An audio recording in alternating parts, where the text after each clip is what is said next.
KPCC അധ്യക്ഷ മാറ്റത്തിന് പിന്നാലെ ഡി.സി.സികളിലും പുനഃസംഘടന 13 ഡി.സി.സി അധ്യക്ഷന്മാരെ മാറ്റുമെന്ന് വിവരം.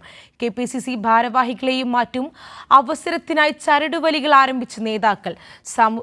സാമുദായിക നേതാക്കൾ വഴിയും ചിലർ പദവി ഉറപ്പിക്കാൻ ശ്രമം നടത്തുന്നുണ്ടെന്നാണ് വിവരം.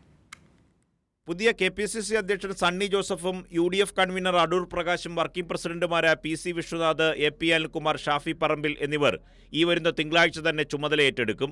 ഇതിനു പിന്നാലെ ഡി.സി.സി പുനഃസംഘടനയുടെ ചർച്ചകൾ ആരംഭിക്കും. തൃശൂർ ഒഴികെ 13 ഡി.സി.സി അധ്യക്ഷന്മാരെയും മാറ്റുമെന്നാണ് സൂചന. പ്രാഥമിക ചർച്ചകൾ കേരളത്തിൽ നടക്കുമെങ്കിലും അന്തിമ പ്രഖ്യാപനം AICC ആണ് എടുക്കുക. അതേസമയം കെ.പി.സി.സി ഭാരവാഹികളെയും പൂർണ്ണമായി മാറ്റുമെന്നാണ് സൂചന. പുതിയ വൈസ് പ്രസിഡന്റുമാരും ജനറൽ സെക്രട്ടറിമാരും വരും. കെ.പി.സി.സി എക്സിക്യൂട്ടീവ് സമ്പൂർണ്ണമായി പുനഃസംഘടിപ്പിക്കുമെന്നാണ് വിവരം. അതേസമയം പുതിയ ഒഴിവുകളിൽ കണ്ണുനട്ട് നേതാക്കൾ ചരടുവലികൾ തുടങ്ങിയിട്ടുണ്ട്. ഗ്രൂപ്പ് അടിസ്ഥാനത്തിലും നേതാക്കളുമായി അടുപ്പമുള്ളവരും പല തലത്തിലും സമ്മർദ്ദം ആരംഭിച്ചിട്ടുണ്ടെന്നാണ് വിവരം. സാമുദായിക നേതാക്കൾ വഴിയും ചിലർ പദവി ഉറപ്പിക്കാൻ ശ്രമം നടത്തുന്നുണ്ട്. എന്നാൽ നിലവിലെ കമ്മിറ്റികളിൽ നിന്നും ഭാരവാഹിത്വത്തിൽ നിന്നും ഒഴിവാക്കുന്നവരെ എവിടെ പരിഗണിക്കുമെന്ന ആശങ്കയും നേതൃത്വത്തിന് ഉണ്ടെന്നാണ് സൂചന.